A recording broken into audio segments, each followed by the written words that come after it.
Shalom, selamat datang di program Kamu Bisa. Saya Pastor Budianto Tan, senang dapat menyapa kamu semua. Apa kabar kamu hari ini?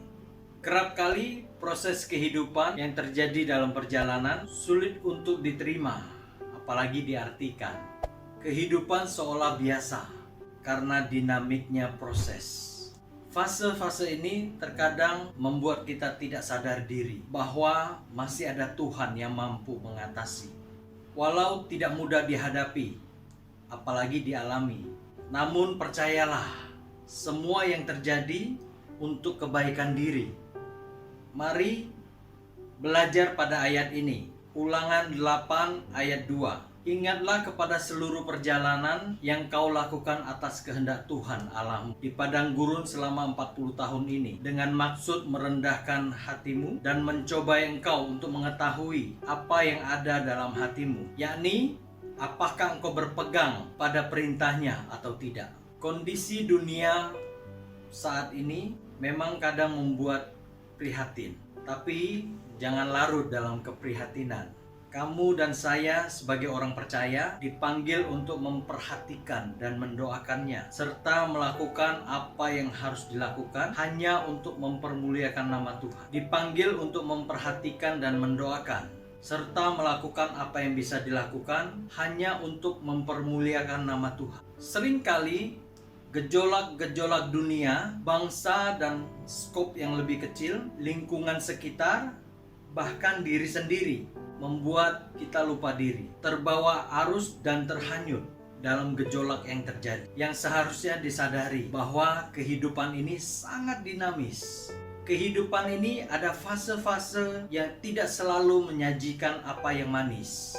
Namun, apa yang perlu disadari oleh kamu sebagai anak-anak Tuhan, yakni tetap percaya bahwa adanya dinamika yang terjadi dalam setiap perjalanan. Ini merupakan pembentukan yang Tuhan kehendaki dari setiap kita, agar kamu dapat diperbaharui lebih baik, lebih tangguh, lebih bijak, lebih oke dari versi kamu saat ini. Ibarat gadget, saya percaya kamu tahu bahwa gadgetmu ada masa-masa di mana harus diperbaharui. Aplikasi harus diperbaharui sehingga performa lebih baik lagi. Begitupun dalam kehidupan ini.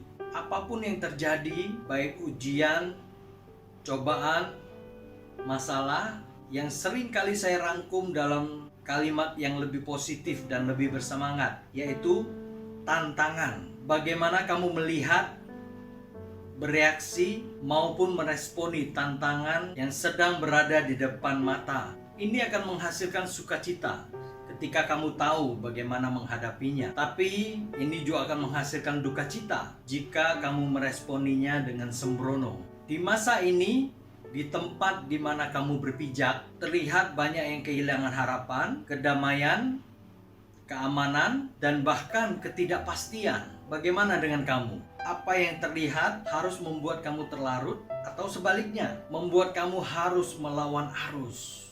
Terlalu gampang hari-hari ini melepaskan kata menyerah karena keadaan mungkin terlihat parah.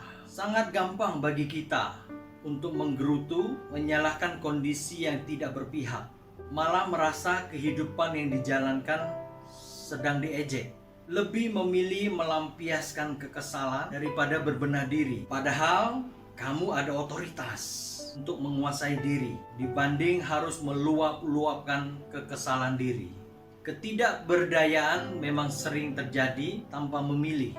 Namun kamu bisa cepat sadar diri, menguasai diri, terlebih berserah kepada Tuhan yang mampu mengatasi segala keterbatasan yang kamu alami.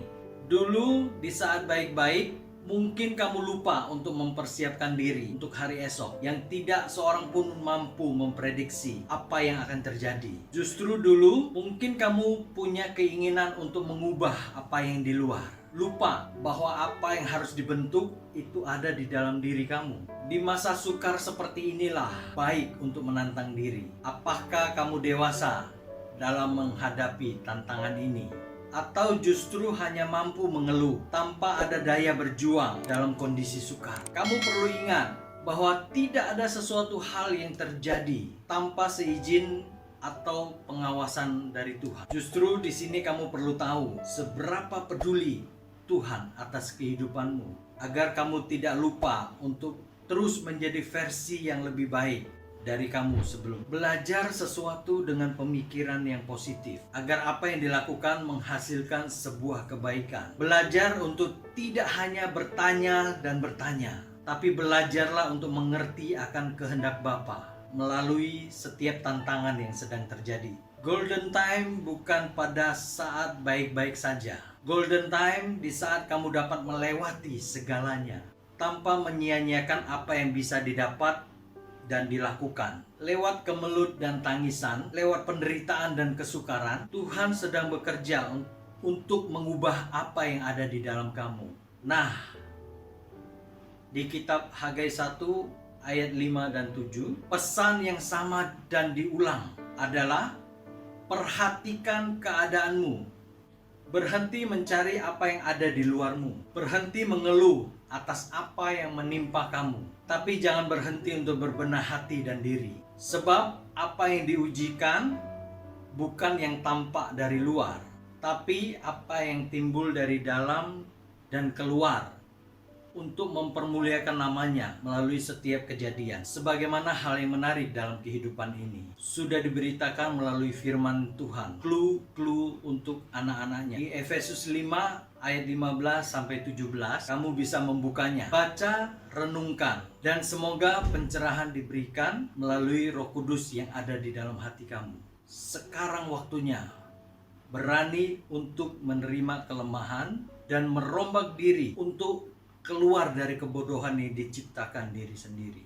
Banyak orang-orang hanya berani mengoreksi orang lain, tetapi enggan mengoreksi diri sendiri. Banyak hanya menuntut hal yang lebih baik tanpa lebih dulu menjadi lebih baik.